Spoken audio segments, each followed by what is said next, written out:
our internet overlords. Hi! Welcome to opening of every 2013. I didn't screw up this time, which was wonderful. But they could put like some soft music in on. Anyway, let's get excited. Did you memorize that speech from last time? How'd you get put up front? What's that? Oh, hi. When you work with wildlife, you have to keep in mind that you have to not put your life at risk. That is as simple as if you jump out of the car to help a turtle cross the road, you have to make sure that you look around yourself first, that it was A, safe to pull over, B, safe for you to jump out of the car, and C, that it's safe for you to run across the road to grab the turtle. You also have to keep in mind that all wild animals, every single last one of them, has a weapon of sorts that they can use to defend themselves with. And then, of course, there's there are always present zoonotic diseases, rabies being one that most people would be familiar with. But that list of zoonotic diseases is really, really, really, really long. So in the photographs here, you see at the right, at your left, left top, bats are carriers of quite a few zoonotic diseases, including rabies. Below it, those are beaver teeth. It is the only wild animal that I have ever seriously been nailed by. We have a thing at our place that if you get bit by it, you have to get it tattooed on you. So you will see on the back of my arm, I have a little beaver tattoo, and that is actually over top of the scar where I got nailed by a beaver. The center bottom one, this is not a common snapping turtle like we have in Ontario. This is actually an alligator snapping turtle that we had in care for quite a while. But snapping turtles, of course, snap and try to nip your fingers and things like that. And then that is my hand in the picture, and those are eagle talons. Eagles have enough strength in their feet to crush the bones in your arm. And then, of course, when they sink their talons in, particularly your arm is quite vascular. There's a lot of really large blood vessels in your arm. So I actually know a few people that got nailed by eagles and were lucky to still be alive today. Rabies, I have to bring this up. So we've always had bat strain rabies, so aerial mammal rabies. But a few years ago, we rediscovered that we had terrestrial rabies in Ontario as well. There was an incident that occurred. And so we have to keep that in mind when we are dealing with wildlife. However, all mammals can contract rabies. There's one sort of exception. Opossums by nature have a lower body temperature than most placental mammals, and therefore they are less likely to carry rabies. It's not an impossibility they can get it. There's a perfect storm would have to happen for it to be. So the rabies virus is very dependent on that mammal body temperature to survive.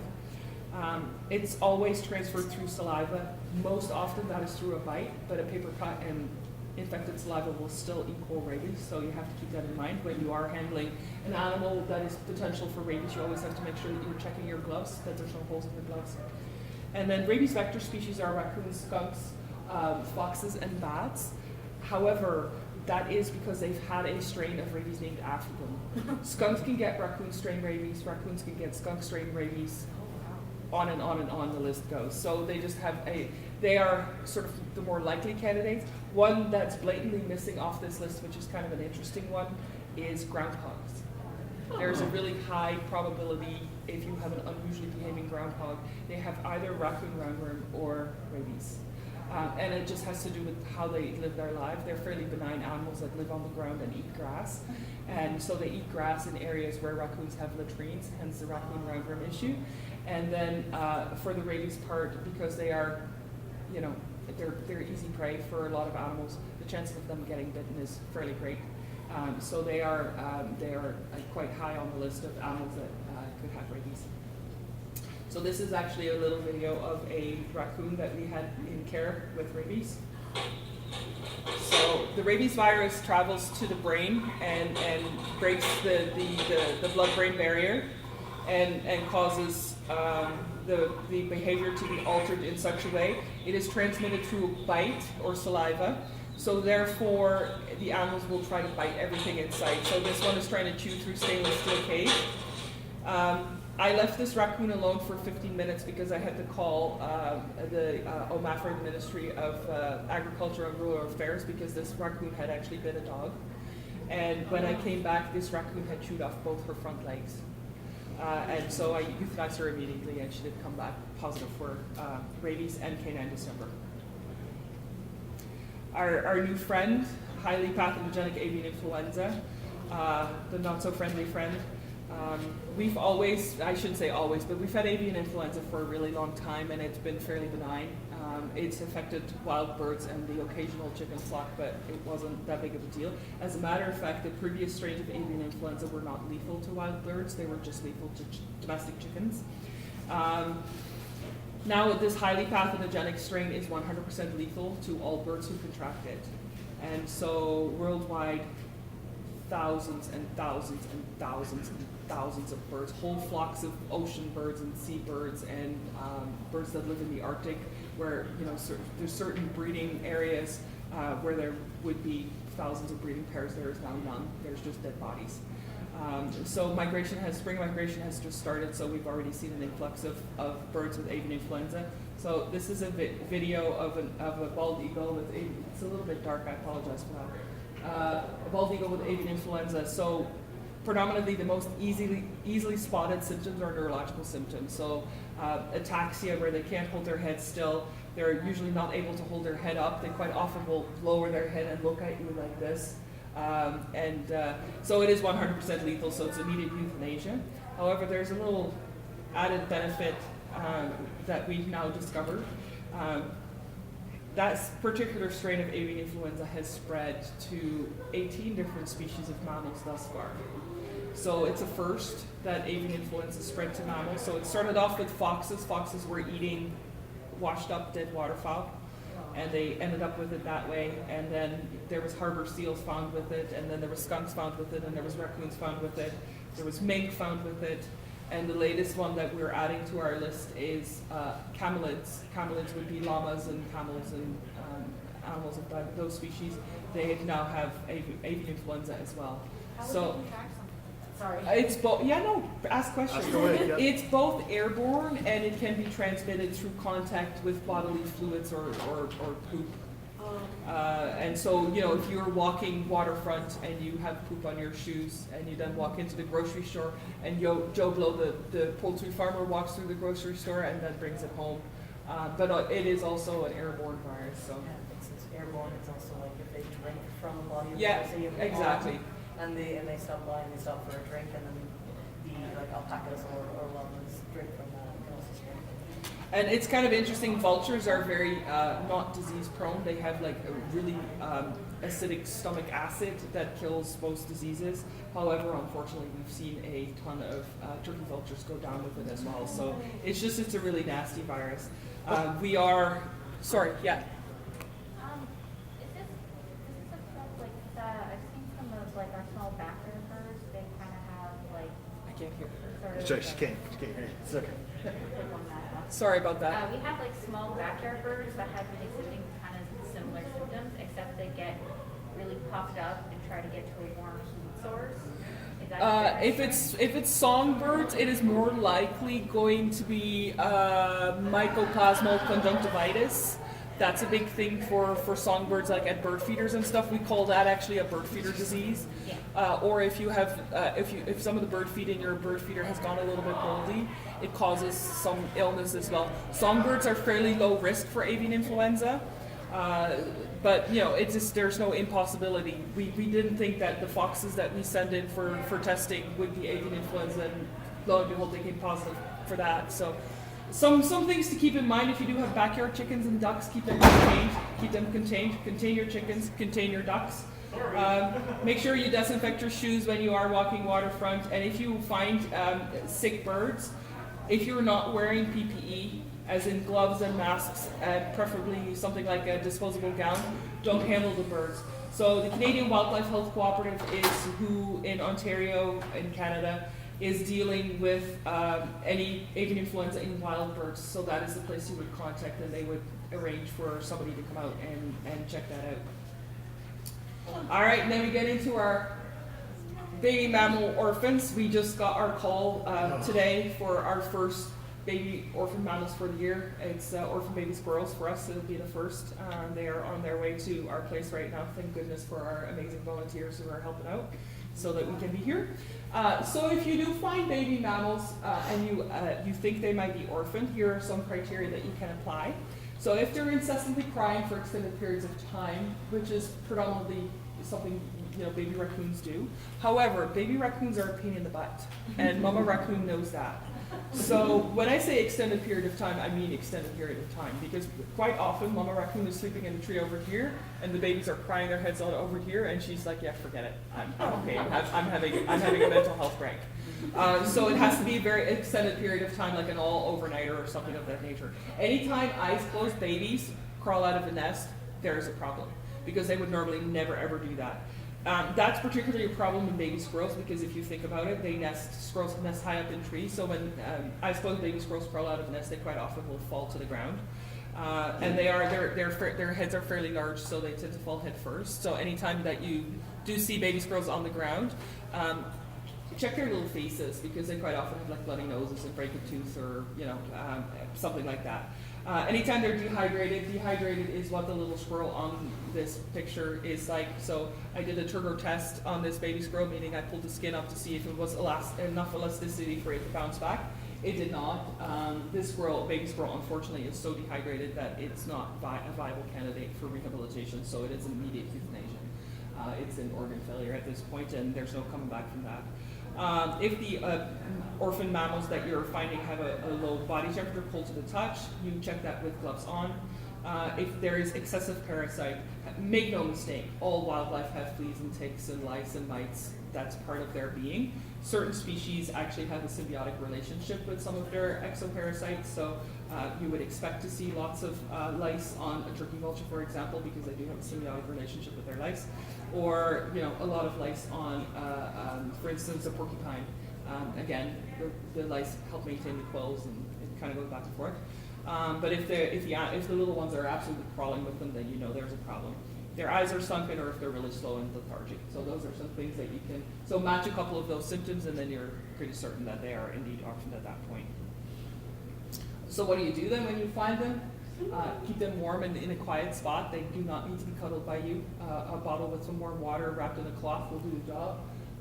And if you can, and if you should, the only thing that you should use to hydrate them with is something like Pedialyte. I once was accused of being product specific. It's not. Any pediatric electrolyte will do.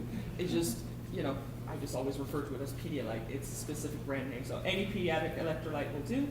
And then just as an example, on the far side of the, help, let me fix this. Back we go. Where was I? We did that, we were here.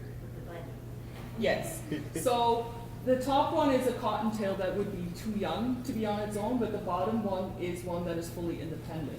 So that bottom one would fit in the palm of my hand. Usually when people call me about baby bunnies, I'll say, does it fit in the palm of your hand? So if it fits in the palm of your hand, it's fully furred, eyes open and ears are up. As a cottontail, you're good to go. So cottontails have a new litter of babies every 28 days.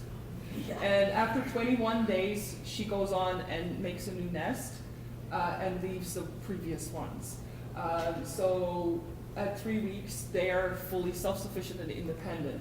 They eat grass for a living, which is not exactly hard to find. So it's just one of those things. We get calls for them a lot, where people will chase after them, trying to catch these little ones, and you really do more harm than good at that point. So make sure that you know what is normal for whatever the species is that you're looking at. If you're not sure, find out, but use a reputable source. Google is not your friend. The problem with Google is if you have a preconceived idea or notion and you go into a Google search, you're going to land on what you already thought in the first place, whether that is right or wrong. The big thing with the internet is nobody needs credentials to build a website, and people write the most ludicrous things on the internet. The most important thing is do not feed them. Puppy milk replacer, kitten milk replacer, any of that crap is for puppies and kittens, not for wildlife. And people kill thousands and thousands of orphan baby mammals a year by pouring kitten and puppy milk replacer in them. Big year. They are one of the most frequently kidnapped babies. We actually call it fawn napping. And so when you see the fawn on the far side, it's a perfectly healthy fawn laying down in the grass like it's supposed to.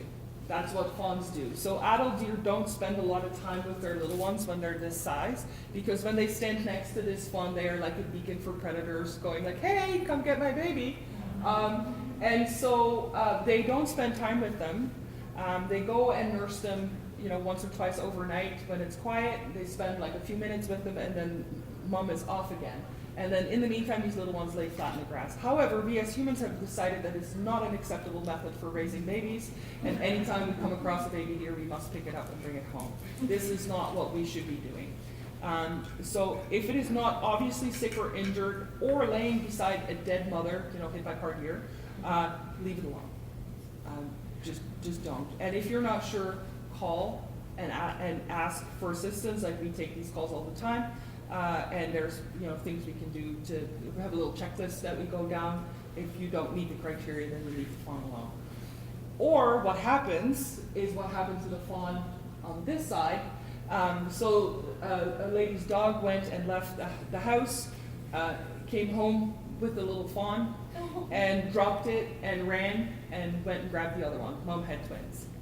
And the lady who was the owner of the dog did not know what to do, so she went to the grocery store and bought pasteurized and homogenized goat milk and a puppy bottle. Puppy bottles are like this big, and proceeded to try and feed these fawns. She managed for about 2 weeks, and then they were so emaciated and dehydrated they were near death. And she had taken one, this was a kind of a strange thing, she had taken one that she thought was dying to the woods and left it there to die. And she figured the other one might stand a chance, and she wanted to call me and wanted to bring it out to me. And I told her to go back to the woods and grab the one that she'd left there and bring it out. I euthanized that one immediately because it was dying. This was the better one of the two. So you can see this animal is completely emaciated and dehydrated. And against my better judgment, I did IV fluids and I did all sorts of heroic things that I shouldn't have done, because the animal was beyond help. So the fawn survived for a good couple of months, but it never was okay. And we did some blood work, and we could not get organ function up to where it should be. There was too much damage done. So even after a few months, we still had to euthanize the fawn. So euthanizing for dehydration, because you can't usually draw blood from animals who are dehydrated. So it's a difficult decision sometimes, like where the line lies. So this was a very, very sad situation. It actually went further. She called me back a couple of weeks. I had tried to tell her that what she had done was very wrong. So fawns drink about 1.5 liters of milk a day, so not little puppy bottles full. The newspaper had called her and told her that she had done such a wonderful thing rescuing these fawns. And could the newspaper call me and interview me so that I could be part of her newspaper article. So it was a hard no on my part. Yeah. Opossums. I actually saw there is a fursuiter out there that has a beautiful opossum, and I really enjoyed seeing that today. I love opossums. Opossums are North America's only marsupial. When you work with opossums, they do everything weird. They are different in every single way you can possibly imagine. They're the only wildlife that, when we get them in care, don't appear to be really stressed by captivity. They really enjoy I sleep here and my food gets delivered here. But yeah, so they are marsupials, so they carry their babies in in a pouch on their belly. They have a prehensile tail, so they can grab things with their tail, and then they have opposable thumb on all 4 feet. They have also the most teeth of any North American mammal. That's why they have such a beautiful smile when they hiss at you. They are immune to most snake venom, which I find fascinating. They're called the Virginia opossums. So in Virginia, there's a lot more venomous snakes, and they actually snakes are a huge part of their diet, and they quite happily munch venomous snakes, and it doesn't affect them at all. So it's really kind of cool. Their average lifespan is like 4 years. So we see actually a lot of geriatric opossums coming in, and it's always a kind of a hard decision-making process. So what we generally do, as long as they're doing all right, they're managing, because obviously captivity is slightly easier living than in the wild. If they're managing, we keep them going, and then once they start to deteriorate and just are not doing so well, then we either euthanize, or sometimes they just pass away for whatever reason. They are prone to frostbite, so if we have extended periods of very cold weather, they get to choose to either stay in their cozy little den and starve to death, or come out and freeze their toes, tail, and ears off. So that we do see a lot of frostbitten opossums. If you do see a opossum that is hit by a car during the summer, and it is a fairly fresh hit, take the time if you can and stop and check the cadaver, because quite often we find live babies because they are on mom's belly in the pouch and quite well cushioned by the organs, and they most often will survive that. So then they just kind of slowly starve. Question? Yes. I was gonna say, I never knew that possums were in Canada. Oh. I didn't think, well, I really did, like, with the climate and everything, I didn't think that they could be here. Yeah, they're very prevalent. Yeah. I have some videos of babies. We do get moms with babies in their pouch. So here, people always ask me what it looks like. So there they are in the pouch. They have a really interesting reproductive cycle. They have a gestation period of 8 days. So mom's pregnant for 8 days, and then she gives birth to babies that much resemble little fetuses. She gives birth to 30 plus babies, but she only has 16 to 17 nipples. So first come, first serve. Oh. So whichever babies make it to the pouch, they find a nipple, they swallow the nipple, and they stay there. The rest dies right away. Obviously, they don't survive very long outside of mom. And then they stay in that pouch and slowly grow with that swallowed nipple in their mouth, and grow until they're old enough, like roughly this age, where they start coming out. Another thing that is really interesting about this is that the mom is very unaware of her babies. So they are in this pouch and she's okay with that. And when she's eating and they eat alongside of her, she's okay with that. But if she's ready to move on and those babies aren't clinging to her, you see the images sometimes of opossums, babies clinging to mom. If they're not clinging to her, she will leave them behind, and she will leave them behind. It works in our favor to some degree, because sometimes we get little baby opossums in that still should be in the pouch if we happen to have a mom in care that is nursing and she has room, she has extra nipples. Then we can foster those babies on an opossum quite readily, because she really doesn't care if they're there or not. So that's kind of a fun one. Yes? How does their pouch work? Like, is it kind of like the circle and then the space around it? Stretchy. Yeah, it's very stretchy. Okay. So it's the hole on the outside is maybe this big, Right. but the pouch on the inside is like this big. Interesting. Big rock inside. Another interesting fact is that the males also have a pouch, much like men have nipples. Male opossums have pouches that don't serve a purpose. And then people always often ask me, and I don't think there's any photographs included in this, they ask me what it looks like, the difference between a male and a female. It is unmistakable. Male opossums have blue balls. They have massive blue balls. Each and every single one of them does. I do have an educational picture. Just Pigmentation is blue. So, sorry, there's another question too.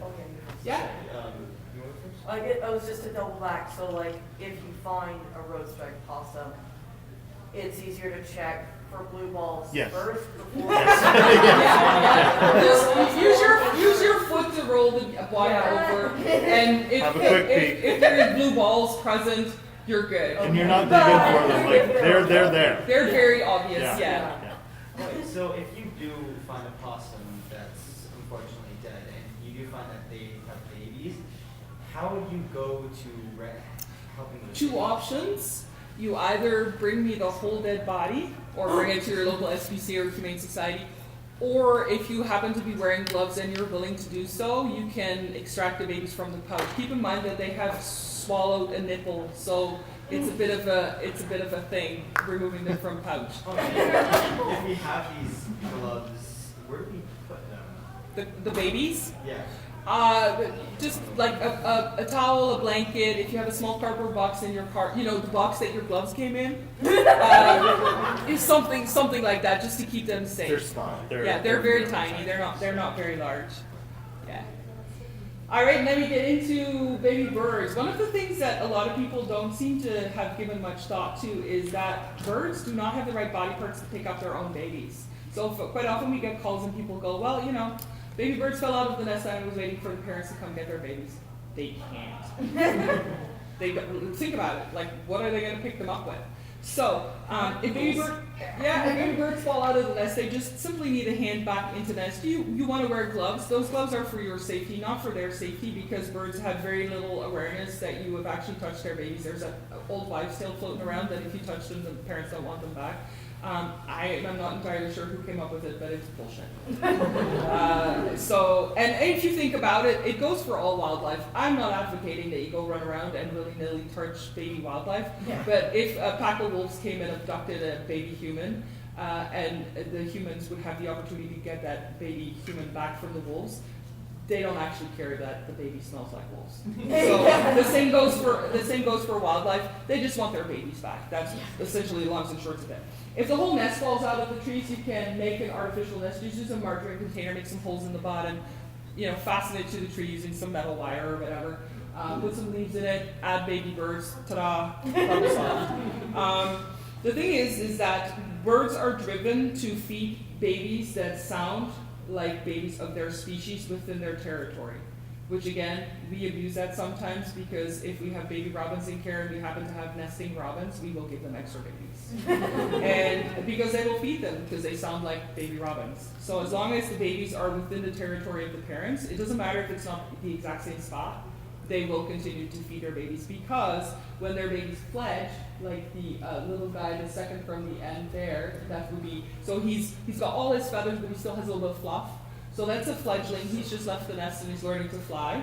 Of course, during this time, parents still need to be able to find them. So they find them by sound. So when these little fledglings are hungry, they'll squawk and parents will come up to them and feed them. So that's kind of how that works for birds.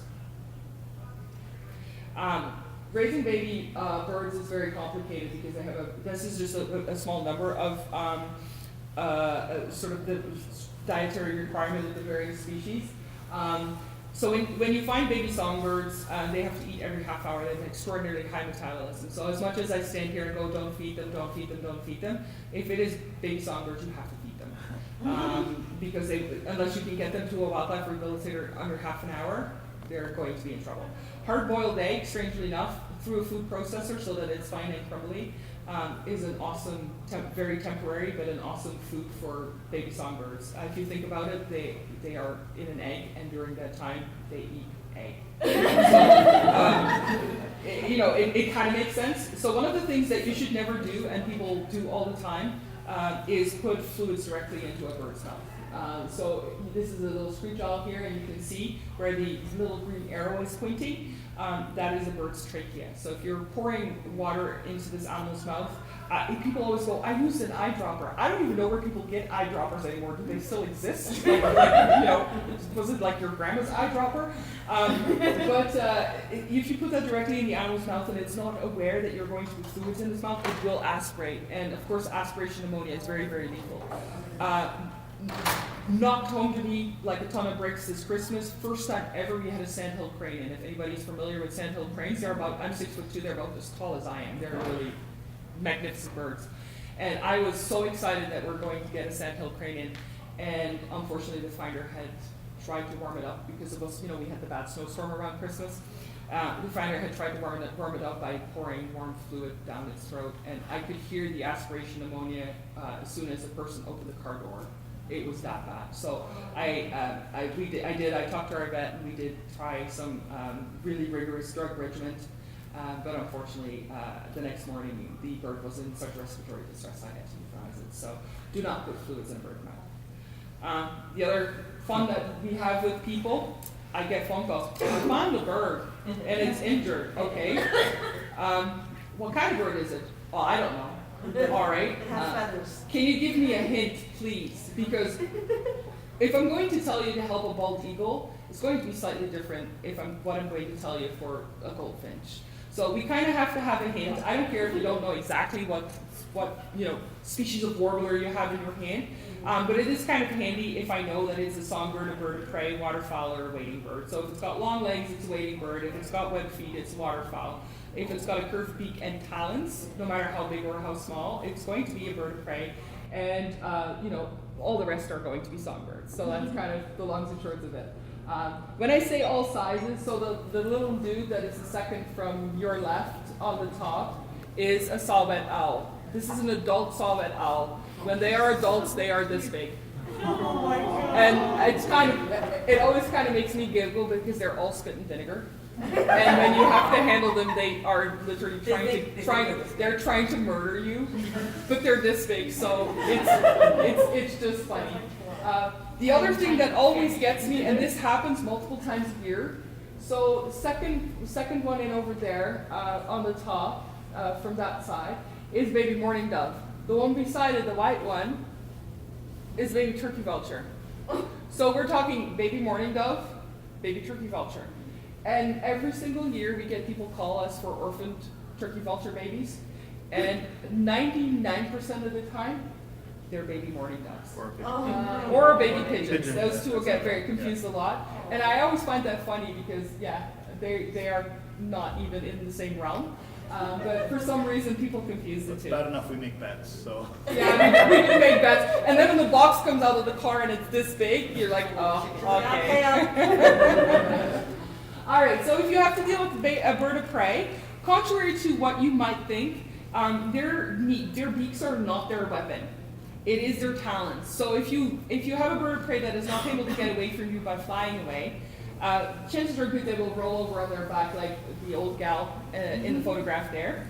And then they're very easily contained. You throw a towel over their head and you kind of tuck their wings in. So once the towel is over their head, they can't aim their talons, so you just have to avoid them so that you don't get taloned by mistake. And you tuck their wings in and you pick them up and you tuck them under your arm like you see over there. Now this is an older photograph. Right now, if I was doing that, I'd be wearing gloves. And I wouldn't be wearing, people sometimes, actually even some of my fellow wildlife rehabilitators have the mistaken belief that they're safe when they're wearing padded gloves from birds of prey. You are in fact not. So they can puncture those like nothing else. So I opt for dexterity, and I generally don't wear padded gloves because I'm going to get nailed, I'm going to get hurt anyway. So I'd rather be able to have a good grip. But yeah, right now I would be wearing nitrile gloves for avian influenza reasons. If you do have to transport one of these guys though, it should always be a cardboard box. It should never be a crate, or people are fond of using dog crates, plastic or the mesh ones. If birds sort of panic in that, they catch their wing in the vertical bars, and then they turn around. So if they didn't have a broken wing when they went in, they'll have a broken wing coming out. Cardboard boxes are excellent. They can also just bleed out from breaking up. Yeah, for sure. Yeah, it's just not a good thing. So we have much a preference for cardboard boxes. Did you have a question? Sorry. Oh, I thought I saw something out of the front of that. I kind of touched on this a little bit. I am very fond of wild fostering and obviously reuniting. I've been able to reunite fawns with their mom 76 hours after the fawns were taken. So the parents or mom is looking for them for that long. But also baby birds of prey, I have been able to reunite, as in get them back up to the nest, or cross-fostered if we happen to know where there is another nest with baby birds of prey. We also cross-foster big songbirds, as I mentioned. Raccoons are awesome for cross-fostering. They will, if it's a raccoon baby, they're having it. And if you happen to stand there and hold it, your mama raccoon will climb up your leg, bite you, grab the baby, and run down. So they're really awesome at that. And goslings are also fantastic. Goslings and swan cygnets can be cross-fostered quite easily. The one species that you cannot cross-foster is mallard ducks. But if you think about it, swans, 2 parents. Geese, 2 parents. Mallard, mom. The other birds that are really quite phenomenal at it, and I actually got to see that some years ago, is hooded mergansers. I saw a hooded merganser with 4 different species of baby with a grand total of 49 babies. And there was wood ducks, there was mallard ducklings, there was hooded merganser ducklings, and mom and dad were taking care of all of them. So it's important. It was very cute. It's very important to make sure that whatever baby you're trying to cross foster is not human habituated. If the gosling doesn't know to go with the goose parents, you're done. Turtles, we talked about turtles earlier. We had some turtle conversations. So if you do see a turtle on the road, make sure that you help it cross in the direction it's going. Don't turn it around, don't take it to the closest water. It's going where it's going for a reason. If you turn it around or put it in the closest water, the turtle is just going to have to start all over again. They're very linear in their thinking. They're going to go where they're going to go because they have a plan to go there. Make sure that when you are helping these turtles cross, that you're not a traffic hazard. We have a huge project on the go that we have done this for years, where during the month of May to July, because predominantly June is when gravid full of egg females are crossing roads to go lay eggs or coming back from laying eggs. And we work with all the agencies that we get wildlife from, which is, there's like 19 or so different ones, and all the veterinarians that we know, and all the volunteers that we have, and everybody helps us collect as many recently deceased turtles as possible during that time. And we check them all for eggs, and we annually are able to recover approximately 2,000 eggs from turtles that have been killed. And we hatch those and release them back within 1 kilometer, suitable habitat within 1 kilometer radius of where the mum was found. All species of turtles in Ontario are on the endangered species list. There's 8 different species. And certain species of turtles, it takes them upwards of 15 years before they're old enough to lay eggs. So every breeding female matters. Losing those females on the road is a travesty. The only thing we can do is hatch their last batch of eggs. So we've done that for many years, and it's something that's very near and dear to me. If you do have to transport a turtle, injured or otherwise, make sure that the container has no water in it. They can't drown. They do need breath. So if they have a sore neck, and they can't raise their neck out of the water, they will drown. One of the most asked questions, how to pick up a snapping turtle. So here I am, while I am yelling at Dave who's taking the picture, this was an extraordinarily heavy snapping turtle. He had swallowed a fish hook, and the fisherman had actually brought the turtle out, so we were able to remove the hook quite quickly, and he was able to go on his way within a couple of weeks. Yes?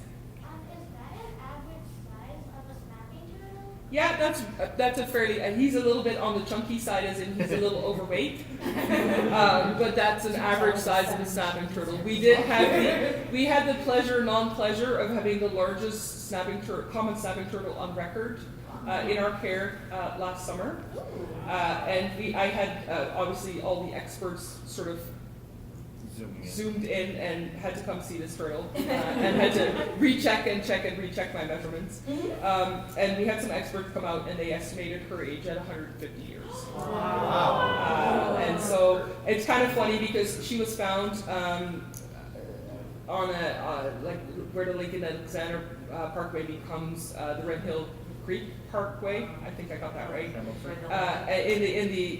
In the Hamilton area, and it was very hard for me to find a spot to release her, and that had to do with the fact that she was much older than those roads. So it was an honor in one end, but it was a travesty that an animal that old got hit by a car, and that large, because she was massive. I always pick up the snapping turtles myself, so the lady that brought her out said, "Oh, it's fairly large," and I'm like, "Yeah, okay," and then I went, "Oh crap!" So it was a 2 people lift at that point. So if you do have to pick one up, you put your hand underneath and you lift it up like a tray drinks, and then you put your other hand over top of the tail, and so to kind of stabilize it so she doesn't fall off that is the easiest way. Some people like to grab them at the back of the carapace. I don't really like that method because they're quite slippery, and they also can scratch you a lot better. So I advise against that. Never ever pick one up by its tail. Obviously, you don't pick your dog up by a tail, don't pick a turtle up by a tail, it does a lot of damage. But yeah, that is sort of my best method for picking these guys up. You don't have to pick them up. There's a gazillion methods of getting them across the road that you don't have to pick them up for. Unfortunately, we see this more than I wish. The turtle on your left was found sitting on the edge of the Grand River. In that picture, you can see that turtle is completely and utterly emaciated. I actually thought the turtle had an upper respiratory infection because every time it was taking a breath, it was foaming.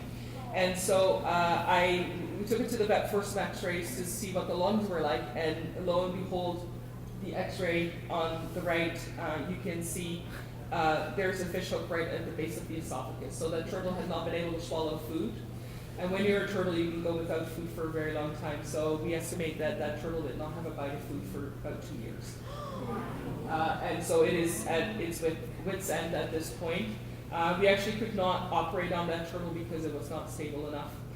So we inserted a surgical feeding tube and had it on a liquid diet. The liquid was able to bypass the fishing hook for a good couple of months before the turtle had gained a bit of weight, and we were able to do surgery. Even at that point, I had to send it to one of my friends who unfortunately is now retired and moved to Costa Rica. He is old school vet that I was able to think outside of the box, so he was going to actually remove that fish hook using a scope, and he failed at that. And so he invented a surgery because obviously that fish hook is right in the shell of the turtle, like amongst the carapace. So he invented a surgery where he was able to externalize the turtle's stomach, remove the fish hook, and then put everything back in place. So we're very grateful to him for that. But now he's in Costa Rica, which is a little far to send a turtle. But obviously, with showing the other pictures, it is something that we do see quite regularly. So my request is, if you do fish, if you do hook a turtle, don't just cut your line that's in your turtle anyway. Don't believe what the manufacturers of the hooks tell you, that these hooks dissolve. They don't. No. Just give us a call. There's no judgment on our part. It's in the shit happens category. Like, nobody does that on purpose. So, sometimes people are like, they don't want to call because they feel guilty. It happens. Just as long as you give us a call. Those hooks are so easily removed when it happens. When you wait 2 years, it becomes that much harder. Question? Yeah. Oh, sorry. No worries. I wasn't sure where. I've heard that fish hooks dissolve in fish's stomachs. Not I don't know about fish, but they most certainly do not dissolve in turtle stomachs. Right. I can speak to that quite readily. So snakes. If anybody is up on wildlife and stuff, if we can do for snakes what we have done for turtles. Turtles never were very popular. And there was lots of positive PR and lots of education on how turtles are important. I wish we could even do that, even if it was a little bit smaller scale. If we could do a small portion of that for snakes and have people stop hating snakes so much, I would be very happy. And I would be a happy person. So we have 17 amazing species of snakes in Ontario. 17 in the grander scheme of things is not that much. Out of those 17, only one is a venomous snake. And that particular venomous snake is a Massasauga rattlesnake. They are an endangered species and only occur in 3 very specific locations in our province. So if you're not in one of those 3 locations, it's not going to be a Massasauga rattlesnake. I get 40 odd calls a year for people who think they have a Massasauga rattlesnake either in their house or in their basement or something like that. And till this day, it's never been one. I do always attend. I don't go out on wildlife calls very often because I'm busy dealing with the wildlife that we have in care.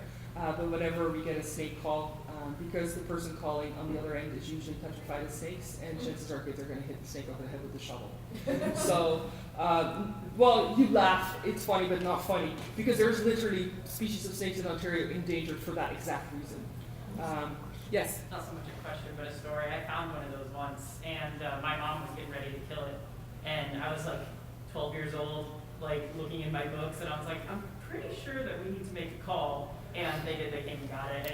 And this was in upstate New York. Okay. But it was just really interesting. Yeah, no, they're fascinating. And I got a call not very long ago from somebody who had what they thought a Massasauga rattlesnake in their basement.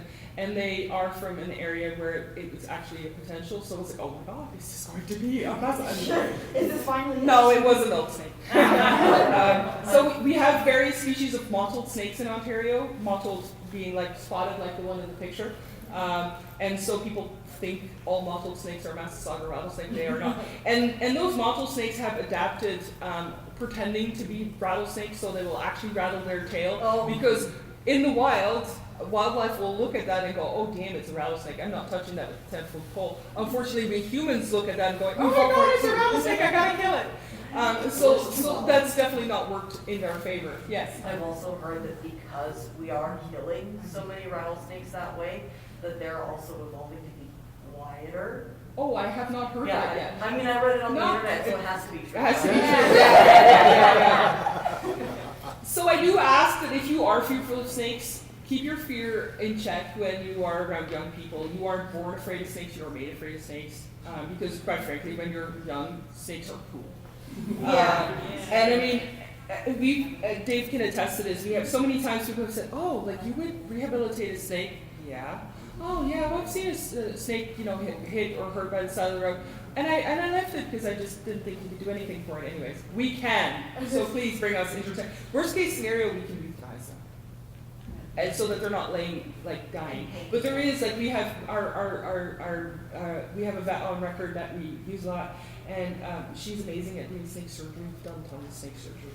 If you do need to contain one, a cloth bag with a knot in the top is the best way to go. And if a snake is in somebody's basement and somebody's scared and you are not scared, move the snake out of harm's way. Waterfowl and lead, don't do it. It's just not good. We're seeing more and more cases of lead poisoning, and it really, the sucky thing is it mimics some of the symptoms of the highly pathogenic avian influenza. So then you're like, which one is it? You're no longer allowed to use lead ammunition for waterfowl hunting. That's kind of been banned for 10 years. We're still seeing lead ammunition in waterfowl. Obviously, this goose had a lead pellet in the pectoral muscle. So some people are still using it. The problem is that we've used less shot in popular waterfowl hunting locations for like ever. And so there's literally like this much lead that has accumulated on the bottom. That lead doesn't go anywhere, it just stays there. And it's in the sediment. Now you're a swan and you have a big long neck and you go down and you root in the sediment for food because that's what you're supposed to do. Guess what happens? You ingest lead and then you die. So swans are often victims. We see a lot of geese with that. We actually took a musket ball out of a loon, common loon. So that's how long lead stays in the environment and then some. That was kind of interesting. By the time we had it out, we were all kind of going, huh. So it was a musket ball. If you are hunting, the other thing that is an issue with lead is we still use lead ammunition for hunting terrestrial animals. So if you go deer hunting, you use lead ammunition, and you use lead ammunition that explodes on impact, and you are trained to aim center mass. So center mass, explode, deer's dead, and you field dress the deer so that you can take it with you, and then you kindly leave the gut piled for scavenging wildlife. Guess where all the lead is? So during the controlled deer hunt, we see literally a shit ton of eagles, because eagles are very opportunistic scavengers. They're supposed to hunt, but they do really prefer to scavenge. So they are the ones that tend to eat a lot of those gut piles, and they go down with lead poisoning. Bears are also very common victims of lead poisoning. So no lead ammunition as far as I'm concerned. I think we should just ban it altogether. Injured wildlife are in need of professional help as soon as possible. The sooner we can give pain meds, the better it is. And if we can determine that the injuries are insurmountable, the faster we can euthanize, the better it is for the animal as well. Keep in mind when you are dealing with injured animals that sound, smell, sight, touch is stressful. We find people driving up. Actually, we had somebody drive up with an avian influenza positive eagle, and he drove up with it in his lap, and he was petting it. Now that eagle's brain was addled so much that he probably wasn't that stressed, but we have it happen with fawns a lot. People drive up with fawns in their arms. Those fawns are really not happy in your arms. So keep that in mind. Throwing a towel over a crate, making it dark, making sure the radio in your car is off, like things like that are just very beneficial to animals. Any wild animal that's been in a cat's mouth is going to need antibiotic, whether it has punctures or not. Cats carry Pasteurella bacteria in their saliva, and it is absolutely lethal to wildlife. So if they get drool from the cat on their fur or feathers, and they then go groom and preen themselves, they will ingest the saliva and they will die. If you have to contain an injured animal, make sure that you have a plan ready, and make sure that people that are standing around know what you're about to do. Make sure that you have appropriate protective gear. If you don't do it, because you don't want to, expose yourself to zoonotic diseases. Be quick. If you go to pick up the snapping turtle, do it. If you hesitate, you will get nailed. Be quiet. Make sure that it's dark, and make sure that whatever container you have the animal in is species appropriate. And furthermore, as I've already mentioned, don't feed the animal.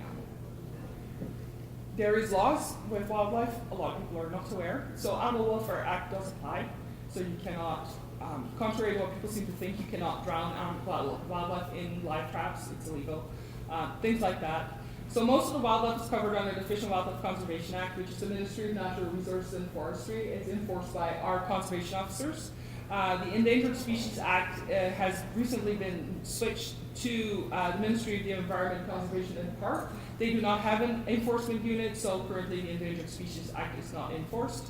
The Migratory Bird Conservation Act is a federal one, and it's our federal wildlife officers that enforce that one. They also enforce this brilliant one. I don't know, somebody got really paid a lot of money to come up with the Wild Animal and Plant Protection and Regulation of International and Interprovincial Trade Act, WPRITA for shorter. So WPRITA is what Canada has employed to be compliant with CITES. So CITES is like a agreement that 70 odd countries around the world have signed. So CITES basically says you can't import rhino horns or something like that. So that all the animals are grouped. So this is enforced at the border. And there's just certain animals you cannot move at all. There's some that you need permits for. That's what this does. So WPRITA makes Canada compliant with CITES. Our federal wildlife officers are not to be messed with. I've been on the end where I've had to call them in for people who had violations. They beautifully come down like a ton of bricks. There is no ifs and buts about it. These guys are awesome. Okay, so I've condensed the 140-page Fish and Wildlife Act into 3 sentences. It is illegal to be in possession of wildlife. Because you mean well doesn't make it legal. The law doesn't care. It's illegal to relocate wildlife. So if you live trap an animal in your yard, you have to release it within a 1 kilometer radius of your yard. So if this is a raccoon, the raccoon will beat you home. So rather than live trapping and relocating, which then in turn creates a shit ton of orphan wildlife, obviously, make it so that your yard is unpleasant for them. So no food, no shelter, no wildlife, period. So motion sensing floodlights are awesome. Amazon sells 10 packs for $20. The animals don't understand floodlights that are motion sensing, so that freaks them out. Letting a radio play, a lot of these guys are predominantly nocturnal. If you've got skunks under your shed, putting a hose on a slow drizzle so that it gets a little muddy underneath there, they don't like that. All these moms have backup locations for their babies. So if that location becomes unsafe, they will relocate their babies elsewhere. They will relocate them rather than you doing that job.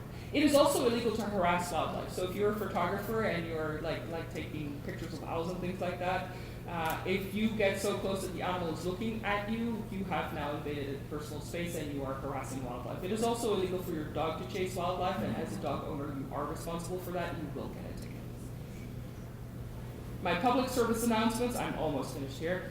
Google does not have the answers. Do-it-yourself wildlife rehabilitation is self-serving and absolutely not in the best interest of the animal. Polysporin does not fix broken bones. I am not kidding here. I have spent hours and hours and hours scraping polysporin out of open fractures. Puppy milk replacer is for puppies, and kitten milk replacer is for kittens. And people go, well, then what do you feed wildlife? I'm a wildlife nutritionist or an animal nutritionist by trade. I formulated, worked with a manufacturer of milk replacers, and we have actual wildlife formulations. So raising orphan wildlife at home illegally is not a good learning experience for your children. It will end in them being very, very upset. Wildlife in distress does not belong on social media. We had a fawn that a homeowner had called one of our partner animal control agencies about. The animal control officer had called me, had attended, had sent me pictures. We had determined that the fawn was just fine and needed to be left. The homeowner did not like this, plastered it all over social media. Subsequently, my phone rang 150 times from people wanting me to attend to remove this fawn. I had to send the animal control officer back to go remove the fawn from the situation because people were not looking at me. And so when it comes to that, social media is not your friend. Also, if you contract rabies, you will die, period. Because I will say to people, you shouldn't be doing this because you could get rabies. Then they say, oh, well, that's fine, I'll go see my doctor. When you are symptomatic with rabies, they put you in an induced coma and wait for you to die because there is nothing they can do for you. So that's why rabies is such a big thing. Yes. I have raccoons living under my deck in the backyard, and one day last summer, one of them nibbled on my toe. I guess if I had rabies, it would have shown. You would by already be dead.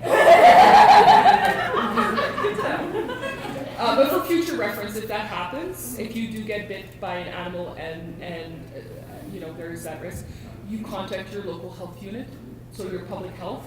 They can give you post-exposure shots for rabies, and they will prevent you from becoming symptomatic, which will then prevent you from dying. Yes. I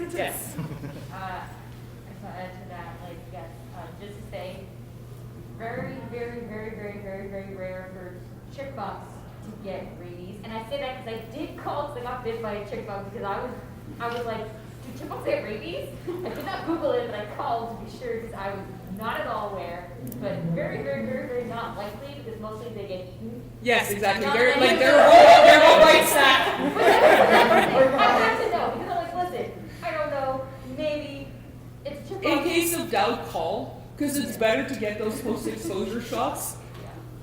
And then you know for sure you're not going to die from rabies. It's actually a really pain. They do document that just to be aware. Yeah, they do. Because I did take this chick. We have a pool. I took the chick who had the pool. Didn't have a glove on. I was like, okay, here you go, buddy. And then he just and run away. I was like, what the heck?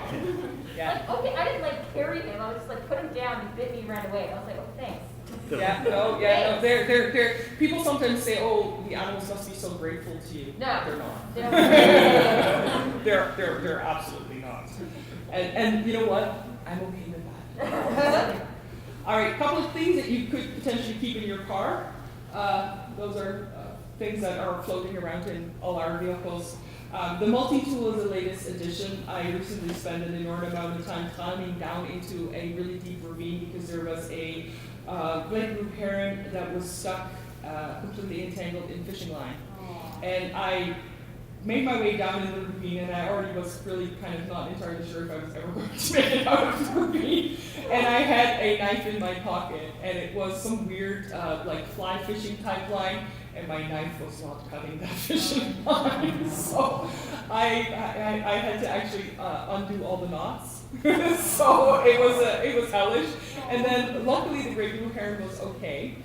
But I still had to manage to get my big ass out of the ravine. I am not made for climbing. Sometimes you're juggling and cutting the bird out, and they also have a knife for a face. Yeah, well, absolutely. Yeah, they're brilliant stabbers, and they like to, and they definitely, and they aim for your eyes always. The juicy part. Yes, so a couple of things that you can do to help. We've already talked about the stop liking and commenting on social media posts where wildlife is in inappropriate situations. Be an advocate for wildlife. Plant native species and flowers in your yard. Support habitat restoration and protection. Take that, Doug Ford. Be respectful of wildlife's personal space. Hunt and fish lead free. And please clean up after yourself. I am so sick and tired of taking ice cap lids off skunks. Because, inevitably you get skunk. I am not a hugely social person, so I have learned that it is the best time to go grocery shopping when you've just been sprayed. Because in the end, there's nothing I can do to prevent it, so you just go with the flow. Okay, well, I got sprayed again. And so, yeah, I've had to go grocery shopping on several occasions. It's brilliant. People actually let you go ahead. Like, please, you check out first. And that is the end. This is one of my favorite sayings. When we return wild animals to nature, we merely return them to what is already theirs. For men cannot give wild animals freedom, they can only take it away. So with that, if there's any questions, I will be happy to answer. I am very, very grateful. We are both very grateful to be here and be your charity for this event. And yeah, we've had so much fun already. We're going to have more fun tomorrow. Yes? I have two random questions. One of them is not wildlife oriented, but it's just out of my friend is deathly afraid of large waterfowl. And we work in a place where a lot of them come during the spring and just kind of live around there. We work in a place where there's a large lake in the area. The problem that she has is walking around them or near them. So is there any advice you have, just like, because they walk on the pathways where we go, we have to get in the office, and it's like really hard, like, is there any ways that I can help her? Well, yeah, and the geese and the waterfowl, they know that she's afraid. Like, just like, we're just walking past, we're going into the office building, it's just sometimes they're too close for comfort for her. Yes. And it's like a point where she's frozen. Freezes, So Yeah. do you have any advice just to help with that? The thing with them is they are all talking very little action. Okay. Because they're all like, but Yeah. really, there's not a whole lot they can do to hurt you. So as soon as you realize that, I have the cutest story about geese, and we live very close to an oil refinery. It's an imperial oil refinery, and when they have sick or injured wildlife on site, they will call and we will go and assist. And I got this call from Imperial Oil that there was a goose on site that was choking to death. I was like, oh my God. So I rushed over, we're literally 5 minutes down the road, so I rushed over there. And the gentleman who had found the choking goose was a new immigrant to Canada, so his English was not the greatest. And he goes, she's choking, the goose is choking. I'm like, no, the goose is hissing at you. And I go, look, she's sitting on an egg. And he goes, oh my God, she's going to be a mom? I'm like, yeah. And he ran to get his lunch, to feed the goose his lunch. I was supposed to, it was very, very fun. I think if you can get your friend convinced that they are all talk and no action, that's okay. And the worst from a goose is the worst is it's a pinch. Like they can't break. When it's a debilitating fear, it's very, very difficult. And I don't have any comforting words because, geese particularly, they are a lot of talk. And so I don't, because I can't say, well, come pet my pet goose. Because that's normally what you would do, like, if you get a little bit more exposure, but you can't really do that with geese. That's the thing, like, I'm not afraid of them because I know they're like big chickens. Yeah. They don't really scare me, they just go like, it's like, okay, yeah, whatever. Like, so I go in front of her, she kind of just like goes behind me, like, kind of thing. I didn't know if there was anything like The goose seen at offices too, where the geese will take over the front door, so they'll just use an alternate door. Where we are, it's like perfect wetland area. So there's a lot of them everywhere, and the fun part is we have windows that like go from almost ceiling to ground, so we can see all the geese like hanging out in the nests, and then they're also cute, and then just like murder chickens. Yeah, no, I have no comforting words, unfortunately. That's just when people have a debilitating fear, that's just really hard to deal with. Any other questions? Yes. I know it's still a very new thing, but the pathogenic avian influenza for your chickens and ducks and stuff like that. Other than I saw the sentence about just keeping them contained and stuff. Reduce their chances of having contact with wild birds. Okay. So it is predominantly carried. Well, no, it is carried by wild birds. Okay. So that's why you keep your ducks and chickens contained. Your backyard ducks and chickens contained. It greatly reduces their chance of being exposed to wild birds. Gotcha. So that's kind of the key there. And then you, as you are taking care of your chickens, make sure that you have a pair of shoes that you use, that you don't wear off your farm or out, outside. So when you go to the grocery store, you wear different shoes, so that you're not potentially bringing something into your chicken coop. The different. You were from the U.S., right? Yes. Yeah, so I know in the U.S. the same as in Canada, the agencies in charge, the agricultural agencies in charge, they come down like a ton of bricks and they will eradicate all your birds. So you want to prevent that from happening at all costs. Right. So have that different pair of shoes. That's just a really good way of preventing transmission. Yes. Yes. Have you ever had any indigenous lizard species rehab? Because I know we have very few. We only have one species in Ontario, five-line skink, and we've never had one in. We have rehabilitated successfully salamanders and toads and frogs, and we've even, actually Dave was making this funny, we've had a couple of hush puppies in.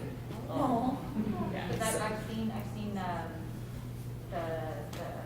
blue-tailed flatline skink. I've actually seen one in my life, and I was like, we have lizards here? Yeah. Yeah, no, they're very endangered, and we've never had one come in yet. but they are super cool critters. Any other questions? Okay, we are. Oh yeah. Do you have to wear gloves when you're handling turtles? Yes, I would recommend it.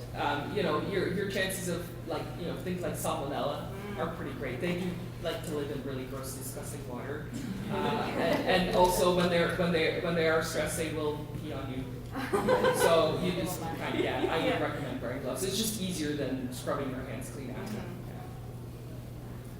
We are going to be around. We will be around tomorrow yet, and so please come visit our booth. And other than that,